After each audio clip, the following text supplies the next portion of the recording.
Okay. Okay, guys, thanks so much for everybody jumping on. And Ryan, I'll introduce you. This is Corey Staples. I don't know where he is on your screen, but he came into the Prove It business and he is a coach out of Dallas, right? Dallas, Texas, Corey. Yeah. Yes, yes. Yeah. And he has a company and other trainers on this call and some also just business partners. And I know Tristan, he does actual videography, social media. He works with other or is really well connected with like high school performance coaches and that kind of thing. I know Greg works more with high executive level type people, busy on the go, and he does their nutrition and their training programs. Um, Janine, I think, is a business partner. Yeah. And then Demario, is he a trainer for you, Greg? No, Demario works with personal branding and coaching for businesses. Okay. All right. Business. All right. And then Adam White, he's my business partner in Prove It. He's just brought on the Waymather, Waymather. Am I saying that right? Waymather. Mayweather. Mayweather. Thank There we you. go. Camp in Vegas. And Ryan, we'd love to pull together. Those guys can't do calls till nighttime. They're training during the day. So we've got a bunch of UFC fighters. And so I just invited him to sit on this call with you. But guys, this is Dr. Ryan Lowry, and hi, Demaria. And he is our formulator basically for this company. And this is the guy you want to talk to about your questions. And I know he has done extensive work with athletes, athletic performance, and ketones. And he's always on the cutting edge of new studies, new developments, new research on what ketones are doing and where we're going with the conversation. Dr. Ryan, will you just introduce yourself a little bit, your background, how you came to this ketone conversation, and what you're excited about right now and going forward? Absolutely. Well, thanks, Abby. And it's great to meet y'all. Super happy to be here. A little bit about me, my background. I came up playing sports my entire life. I was a baseball player, ended up playing baseball at University of Tampa, won a national championship, everything. But I was always fascinated with how do you optimize human physiology. So I went and got my master's in exercise nutrition science, PhD in health and human performance to really understand everything about physiology, optimizing human performance, and everything in between. About almost 10 years ago, my business partner, Dr. Jacob Wilson, and I opened up a center here in Tampa, Florida called ASPE, where we do clinical research, but we also work with some of the top level athletes, individuals in the world, from Tony Robbins to the Tampa Bay Bucks to the Tampa Lightning to halftime performers at the Super Bowl, you name it. So we work with different individuals to really figure out how do we take these people who are already at the 99th percentile and make them even better, right? Because it's hard, right? It's easy when people are at 40% and it's like, oh, they want to lose 15 pounds. That's a little bit easier to do. But when you have high level athletes like many of you work with or high level performers, it's harder, right? To get that little percentage point. And so that's what we've focused on both areas, but we've worked a lot with high level athletes. We kind of came across the ketone conversation through the ketogenic diet. Are you guys familiar with the ketogenic diet? You probably heard of it, at least somewhat. So about 12 years ago, we were studying the ketogenic diet. We were the first lab ever to look at, can you gain muscle on a ketogenic diet? And so we did a lot of that research. We were the first lab to ever publish on that. And about 3 years later, we kind of realized, you know what, a lot of these people are going on a ketogenic diet, but there's some limitations to that, right? When you're a high level athlete performing, you probably need to utilize some degree of carbohydrates. a lot of people find it difficult to stay on a ketogenic diet, but can you get the benefits of a ketogenic diet without being on a ketogenic diet? Because there's a lot of benefits of being in a state of ketosis. And that's when we kind of created or found exogenous ketones.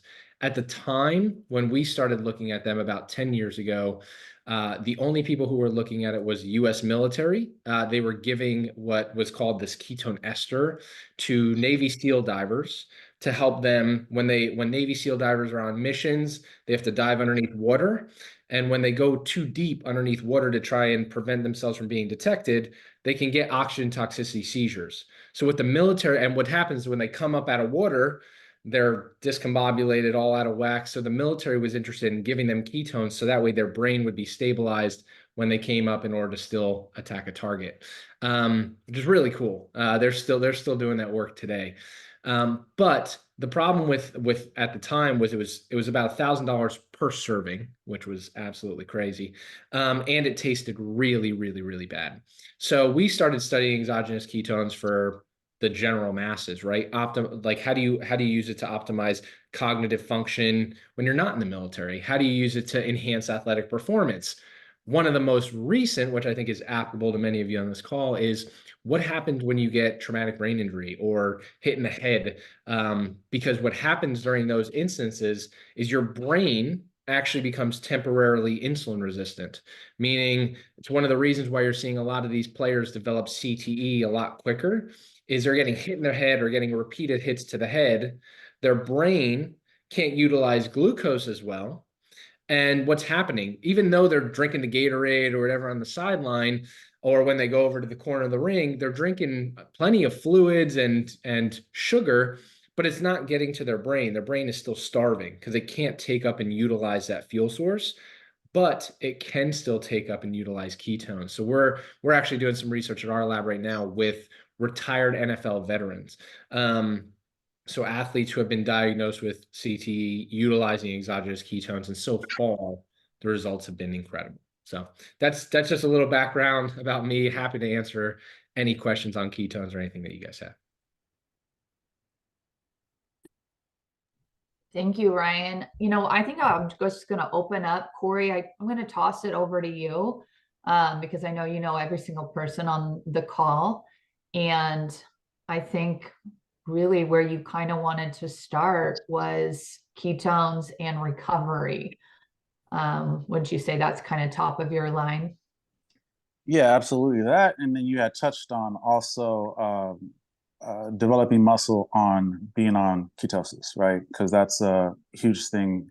Can you still not just maintain, but can you build on a ketosis diet and stuff like this? So, what have you noticed as far as your research in that? It's dealing with the ketones, and then how does with high level performance athletes and high performers, how is it with the recovery with the ketones? How are they able to recover? How quickly are they able to recover and to repair? Very good question. And we've actually looked at this in animal model and some human stuff. So when it comes to muscle recovery or building muscle, right, you guys know a lot of that centers around this kind of teeter-totter called muscle protein synthesis and muscle protein breakdown, which basically means the building of muscle and preventing muscle from being broken down.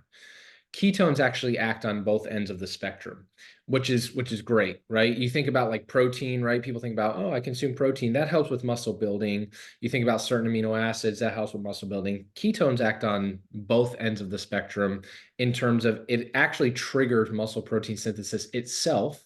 So studies have shown that BHB, the molecule that we have in our formula, triggers muscle protein synthesis and also prevents other important amino acids like leucine, which is very important, from being broken down. So it helps on the muscle protein breakdown side of things. That's number one. Number two is a lot of what's driving soreness or chronic inflammation or recovery is inflammation, right?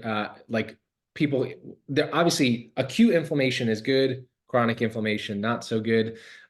You want to be able to cause some inflammation when you're training or doing some type of stimulus. Yes, you grow and you respond to that stimulus, but you need to be able to recover, right? Or else you stay sore and fatigued for very long. Ketones actually have anti-inflammatory properties. So there's this receptor inside of our bodies called the NLRP3 inflammasome. I don't expect you to remember that, but basically it blocks the NLRP3 inflammasome from being triggered, meaning it helps lower inflammation. When you give ketones to people who have high degrees of inflammation, you see it drastically lower that. And that was actually my entire dissertation. And even though it's not a sport specific realm, my entire dissertation for my PhD, I did it on individuals who had Crohn's disease because it was near and dear to me. My mom has Crohn's disease. So when you give, and when you're looking at someone with Crohn's, they have a high degree of inflammation. One of the ways we measure that in the blood is this marker called CRP, or C-reactive protein, very high marker of inflammation. To put it in perspective, in that study, like the average CRP was like 50. When the range is like from 0 to 5, we were able to bring it down to 4 within 3 months of supplementation. So really lowering CRP is a big property of ketones.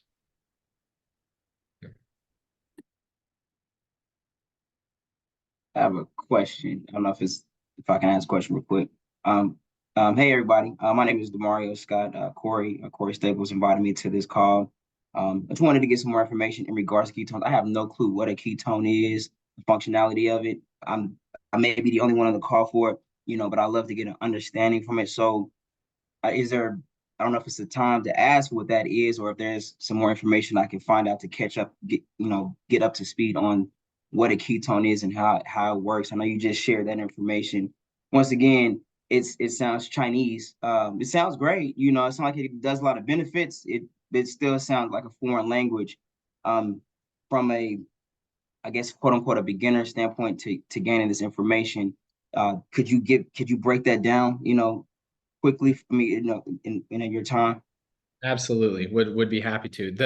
The simplest way to think about it is ketones are a fuel source for our bodies. Typically, our bodies run on glucose, but it can also run on ketones, right? Think about driving a car. There are cars that drive on gasoline. We now have cars that drive on electric, right? More efficient fuel source is electric, kind of dirtier is gasoline, right? Ketones are efficient. Carbohydrates and glucose are more like driving on gasoline. So our bodies can naturally be in a state of ketosis. When you do long periods of fasting, when you go on a ketogenic diet, your body will make a small amount of these ketones inside of your body now. What we've been able to do is extract that out, and now you can supplement with these, where you don't need to be fasting or being on a ketogenic diet in order to get the benefits of this fuel source called ketones. And so they have a lot of different benefits. We just talked about a couple of them, but basically your body can just utilize ketones as a fuel source. That is like a high level view of what ketones are. Awesome. Okay. All right. I love the perspective. Okay, that's good. Thank you. Got it. When you introduce an outside source of ketones, does your liver shut down its production of ketones? It's a great question. It depends on the dose. What we have in our product, no, it won't. So what we've seen is when you put there's blood ketone levels. When you're taking exogenous ketones, your blood ketone levels will get, the way we measure it is like 0.8 to 1.5 millimoles, right, inside of the blood. Your body will stop producing its own form of ketones when you hit about 3 to 3.5 millimoles. You would need to consume, and I've tested this on myself, you would need to consume about 3 packets of our product at one time in order to get that shut down. And is that a permanent thing, or does it damage the liver?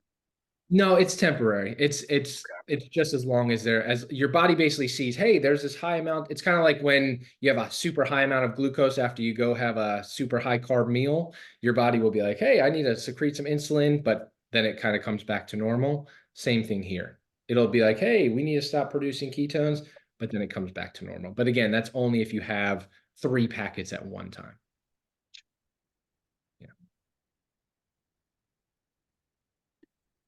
Now, as far as working with, I know you have put Tony Robbins in there, like really high performers, not necessarily like athletes, but like on the go all the time, really having to use their mind, their functions, all this type of stuff.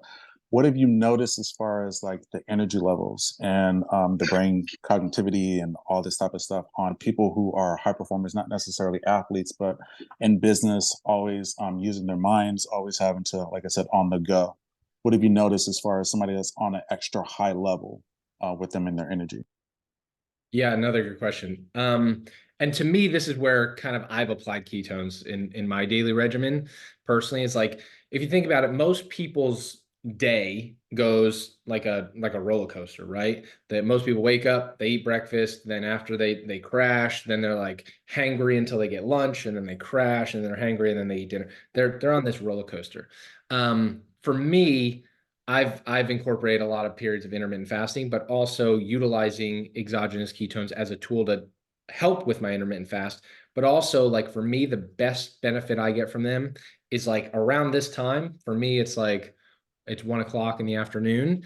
This is the time period between the time I've probably had my first meal, which is around 11, and the time I have dinner. This is when I need to be like locked in and loaded.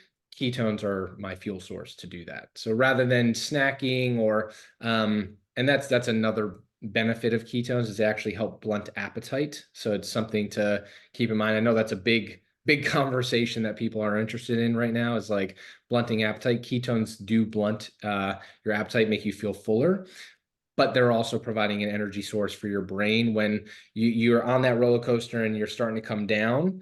A lot of that is because you've kind of run out, so to speak, of the glucose that most people had with their Cheerios in the morning, right? So they're starting to come back down and they're starting to go hypoglycemic, which just means low blood sugar. But if you have ketones, you have a different source of fuel that your brain can utilize. So you won't get those feelings of hypoglycemia of like, oh, I'm tired, I'm lethargic. You know, people hit that mid-afternoon slump. We don't see that when people are utilizing exogenous ketones.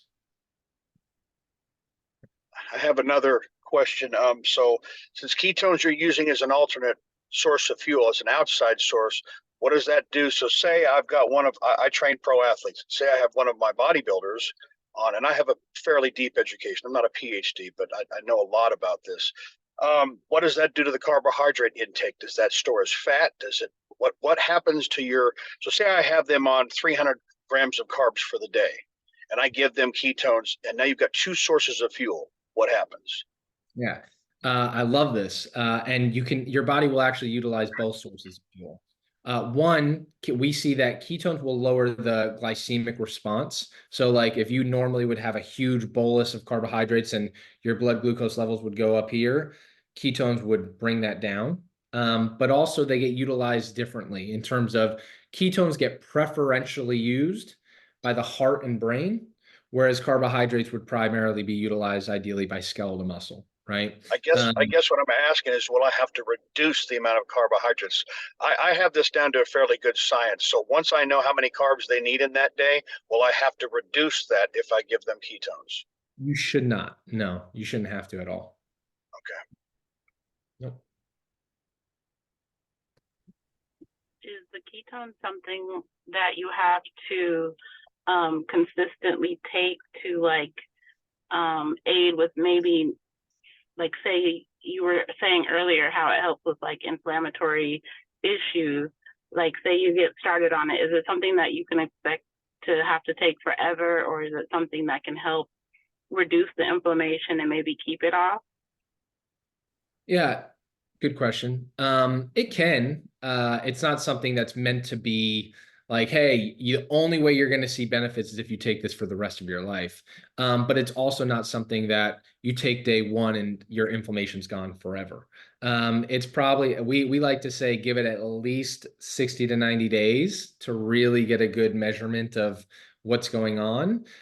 We just tend to see that most people, once you experience some of those benefits, you really don't want to come off of it, but it's not like you're going to have these addictive sort of qualities. It's not like that. Yeah. I have a couple of questions. That one for sure that you could help me with is on lactate. I know BHB can it either helps decrease it or it's helping flush it. I didn't quite understand how it was doing it. Yeah, really good question. So ketones and lactate use the same transporters. So they're the MCT2 transporters, basically the same transporters in our cells that clear lactate, clear BHB. So if you're consuming ketones, you will upregulate those transporters, so it will help clear lactate faster. Perfect. And then my other question, I'm pretty well knowledgeable about it, but is the microbiome with the gut, with the ketones. Yeah, another good one. So what the ketones are made up primarily of beta hydroxybutyrate. When you eat fibrous foods, you produce something called butyric acid, which is very beneficial for the gut microbiome. Butyrate is a component of beta hydroxybutyrate. So as it's getting broken down, you're getting butyrate inside of the gut, which is helping the overall gut microbiome. So you actually can't take butyrate by itself. It is, I don't know if you've ever tried that. It smells like vomit. It tastes like vomit. It's very, very putrid. But ours, beta hydroxybutyrate does not smell like that or taste like it, but it eventually will get broken down into butyrate, which can help the gut microbiome. Sure. Perfect. Thank you. Sure.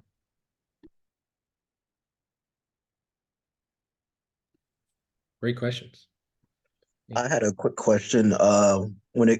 Is there any additional information or like effects when it comes to the ketones when it involves minors, like anybody below 18? Because that's usually the athletes that I'm around.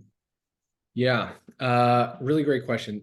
There's some legality around like, hey, how you market it towards kids. Like we can't outwardly be like, hey, kids should be consuming this. But ultimately what we say is the parents have the ultimate say, or the kids really have the ultimate say of like, hey, am I going to consume this or not?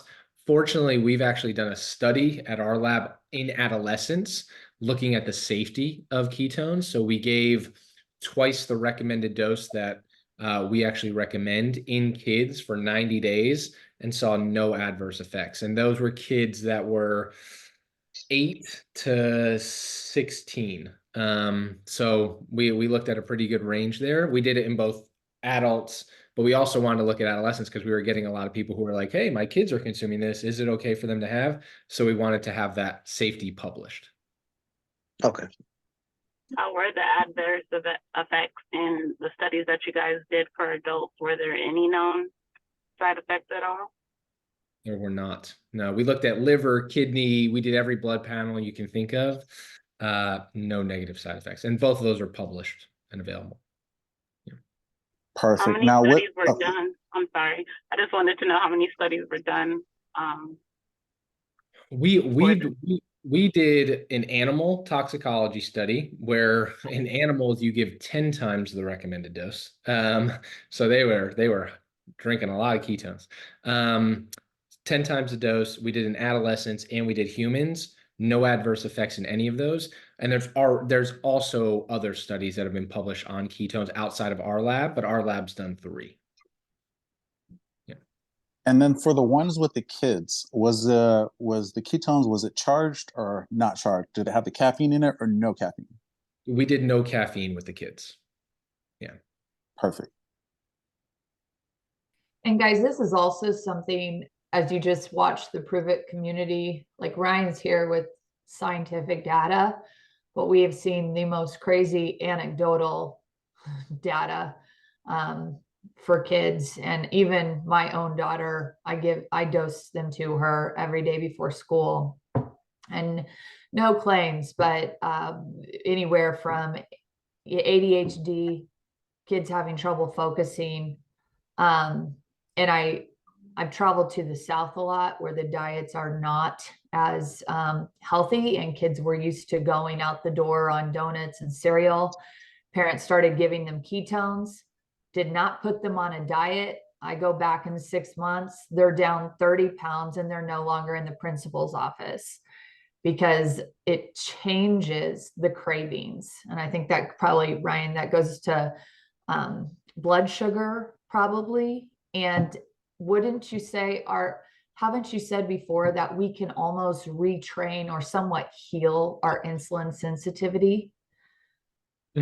Yeah, basically you're reducing insulin resistance, which is what unfortunately the majority of kids now have. It used to be adult onset diabetes. Now we're seeing it in kids too.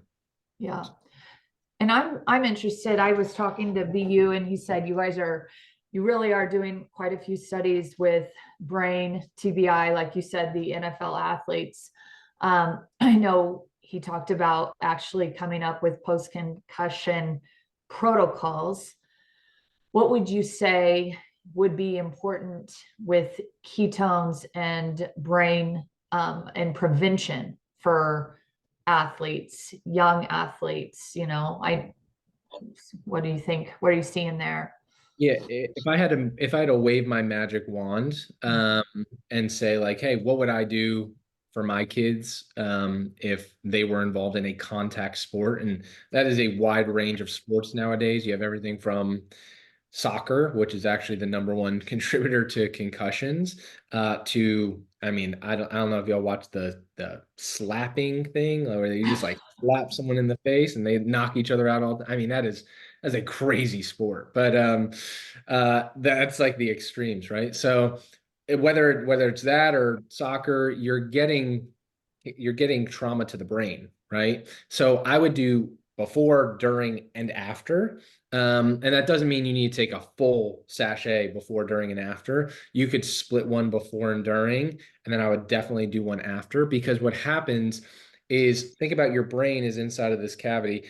Even if you get a micro trauma, right? Everyone always thinks, oh, the big hit is the one that really messed up Antonio Brown, right? Or whomever. It's just like, they always think like, hey, that big hit is the one that did it. It's the micro trauma that happens every single play. Think about, or hey, that little punch that didn't necessarily knock him down, that still had an impact, right? You still had an impact on the brain. When that happens, that brain starts to put up defense mechanisms. And one of those defense mechanisms is it unfortunately becomes a little bit insulin resistant. It cannot utilize glucose as well. And it's upregulating the receptors that we were talking about before. The receptors that take up ketones actually increase. And they've done this a lot in animal studies. And this might be too much, but basically they've taken animals, and the way they do concussion studies in animals is they literally will take an animal and they'll drop a weight on its head to simulate what it would be like for an NFL player or a UFC fighter getting hit. And what they see is the receptors to take up ketones are elevated. And if you give ketones to that animal, either during or after that trauma, they then will put them inside of a maze and have them go through the maze. Those animals will perform the same that they did before they had the trauma, versus the animals that don't have ketones will not make it through the maze, right? So it just shows you that it kind of overcomes a lot of the deficits that you would get if you got that big head trauma. And that goes into speaking a lot about really type 3 diabetes and Alzheimer's, and the importance of just, Janine, I know you said, well, when do you get on and off ketones? But if we're learning more and more about how we can protect our brains for longevity, that would play a huge role in our brains. Huge. Yeah. Awesome. Well, we are hitting the 30-minute mark. Is there any other burning questions somebody has for Dr. Ryan? Yes. Awesome. So I work with a lot of people who are like vegetarian, vegan, and so on. And of course, they may not be able to go into ketosis like that because they don't eat a lot of meats or, things like that. They may do intermittent fasting and things like that, but is this something that's safe for them to eat and it won't compromise, if they don't want any animal products or anything like that? Yeah, really good question. Yes, perfectly fine to have the ketones, and almost I would make the argument that it's somewhat essential. So when you're eating a plant-based diet, oftentimes it lacks certain nutrients, so you need to bring those in. Vitamin B12 is one of those nutrients, but also people who are eating more of a plant-based approach have a little bit more difficulty gaining muscle. So ketones being kind of like what I was talking about, that teeter-totter before, increasing muscle protein synthesis, decreasing breakdown, it's probably even more essential, or even better impact for people who are having that, because they desperately need it, right? Awesome. Dr. Ryan, thank you so much for joining us on this call today. I value your time, so I'll let you run off. And guys, I'm going to stay on here with you to just kind of wrap up and talk a little business. So Ryan, thank you so much. Thanks, guys. Have a great day. You too. Thank you. You too. Okay. Wow, that was great. He's awesome. He's really smart. So Corey, why don't you kind of direct me? We'll take about 15 minutes and you can ask any other, and you know, I've been working with Dr. Ryan for 8 years. I'm not that smart, but I can regurgitate most of those answers. So if anyone else has, we can talk about business or we can talk about any post wrap up, you know, question. Well, the main thing I think is just because everybody on the call right now, besides outside of Tristan, because Tristan literally works with athletes, so I think that was very beneficial. Yeah. But as far as like how you market to high performing business owners, because DeMario works with high level business owners, and same thing with Janine. How do you kind of market that to them, as far as like, it's not necessarily just a weight loss thing, but the other aspects of it, as far as like being high performing, energy, not having that brain fog throughout the day, you know, Yeah. like. Yeah. And then how many times a day do you recommend them actually taking the ketones? Because as Dr. Ryan was talking about, like for athletes, sometimes like 3 times, you know, before, during, after. Yeah. So, And dosing, you could do a half pack before, half pack during, and I would do it like a full after if I was in a contact sport. But as far as high performers go, if you are one, you know, we are fighting all day long for optimal energy and brain focus. It's like we have 50 tabs open in our brain and we are fighting for every bit of that edge to stay on task and to show up with energy when we have to be in front of people. And, you know, I am a high performer executive. This business, I deal with hundreds of people and contacts. And, you know, like I said, I got Adam's group over here with the Mayweathers, but then I could jump on this next call with some moms with kids struggling with ADHD. Like it's all over the place. And I came from the bodybuilding world where I was eating every 2.5 hours. When I stopped bodybuilding, I decided food and thinking about food was taking up way too much space in my brain, as I wanted to be a businesswoman, right? And make money. I don't have time for 5 to 6 meals. I don't want to track macros. That takes too much brain capacity.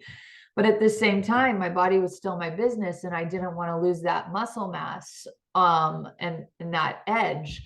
And so I started playing with intermittent fasting. And where I came from, it said, if you don't eat every 2.5 hours, you're not going to have the physique you want. But you can put my pictures side by side and I don't look too different than when I eat 1 to 2 meals a day than when I was eating 6 and flooding myself with pre-drinks and BCAAs and creatine and lift like, and Adam can probably testify to that as well, because he was a bodybuilder coach and a bodybuilder, and we're both on the intermittent fasting. He's real estate and Prove It. We both got all these businesses going on, and I've played with the protocol. And we have a natural energy when we wake up in the morning and we don't put food first thing in our stomach. The minute you start eating, you're pulling the blood flow to digest and break down food into your stomach. And that's actually taking away from maximum brain capacity. And so do I take 2 ketones a day? Sometimes. if I eat a late meal at night and I wake up and I'm real hungry and I feel like my blood sugar is kind of off, you know what I mean? If you eat late or you eat too much, once I feel any kind of mental dip in energy or blood sugar issues, I can take the ketones and I'm fine. It's like I used to function on that hypoglycemic dip. But what I've realized, if I can do the intermittent fasting, and I do put the keto cream in my coffee, those fats help stabilize blood sugar and it's a little bit satiating. Then I really can make it. It's 12:30 here now. I still haven't eaten. I'm not hungry. At 2:30, and like Ryan said, 1 to 2:30, I think that's where naturally in our day we're starting to feel a little bit of that dip. That's where I take the ketones. If I need them around 11, I'll take them, and then I'll take them again at 2:30. But I have every woman taking it at 2:30 because that's when rhythmically cortisol start rising, stress starts coming in. How many of you start feeling a little bit hungrier, like you want to snack, like you want to munch, like you want to grab caffeine at 2:30 or 3 o'clock. So that's when I'm fueling my brain. And I work out in the morning, so I do break my fast with a high protein meal, usually avocado or sourdough toast. I'm not keto. I have carbs for dinner. I just focus on when I eat, and I eat whole foods, and I always make sure I have protein. And I haven't had weight fluctuations or body changes in probably 5 years. And that blows my mind because of the school of thought I came from, where I thought I had to strategically eat to look a certain way. So I can testify I spent a good portion building muscle, but I have preserved muscle with ketones and not food, if that makes that makes sense. So Perfect. Well, I got one more question for you, Dylan. One for DeMario and Janine, and the other one for Tristan. So you kind of already talked about the products that you recommend myself and Greg serving our clients.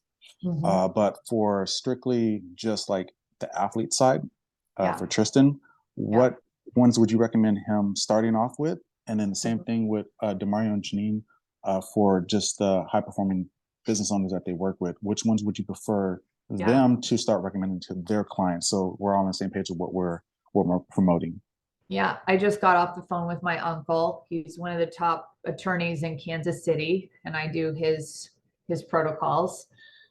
We start him on a keto cream in the morning, and then he goes and he works out. And post workout, we do the Proton. And what's interesting about that is most protein shakes, they're going to spike your glucose, spike your insulin, and they will break your fast. But Dr. Ryan in the lab, they did studies with our Proton shake. It doesn't have as much protein in it, but it has a very strong amino acid profile, meaning you're getting quite a bit of leucine to maximize protein synthesis. And so I will have people drink that Proton shake who want to work out in the mornings because it actually keeps them in a fasted state.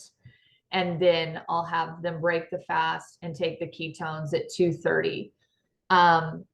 For athletes and anybody, we recommend, and this is probably our number one product, I would say, in Quebec and Canada with the athletic performance trainers, we're drinking Mitoplex.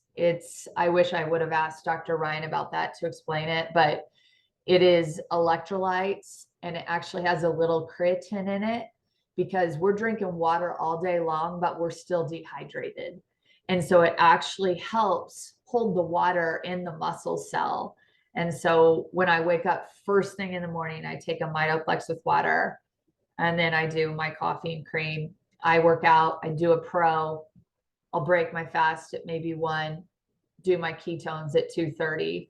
So I'd love to be able to tell you it's one product, it's ketones, but I think that's why it's been a great business for 8 years, is because even though I'm on Proton, Keto Cream, Mitoplex, and ketones, I'm still saving money on food.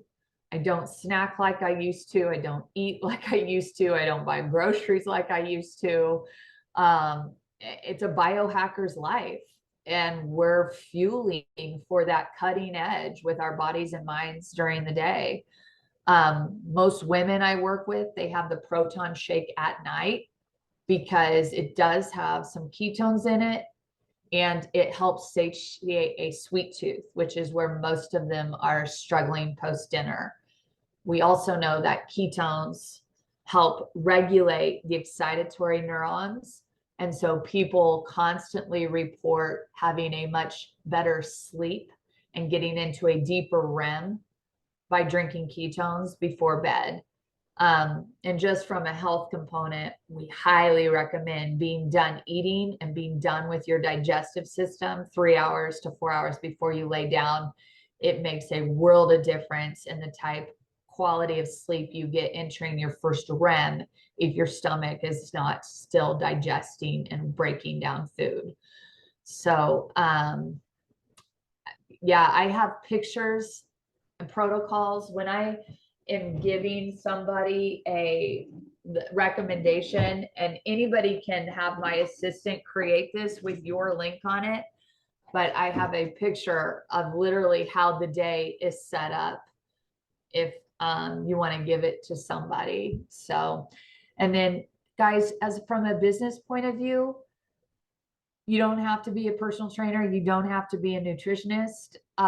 You're just hearing from that today, but there's a lot of moms and men who know nothing about health, who have made over $100,000 a month in this business. And it's because we rely on systems.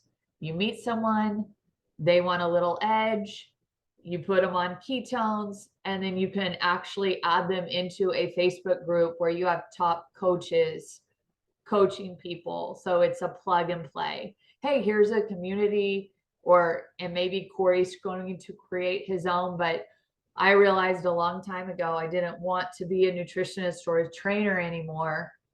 I wanted to focus on the business.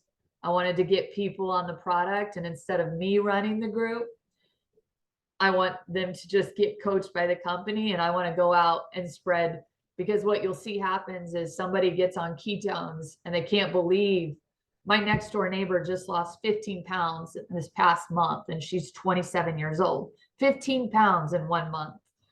And she's telling everybody about it. I set her up a link.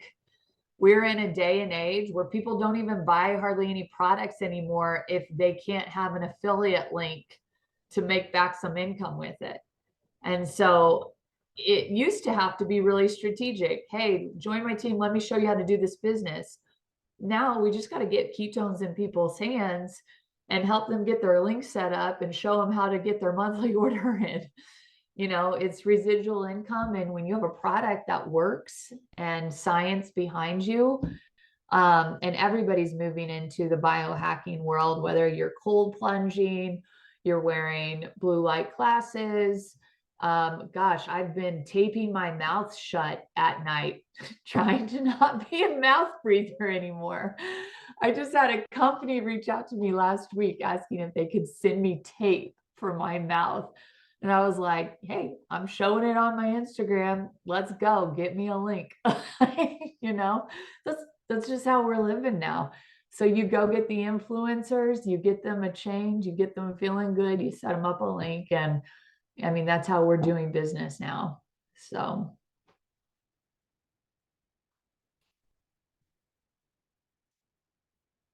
Anything else? I mean, you just got to get in the game. That's it. You know, Would this this whole Zoom, would it be accessible after we end the call and everything like that, so we can go back if we need to review anything or just? I think so. I'm going to I recorded it just in case. And I'm going to reach out to Ryan and ask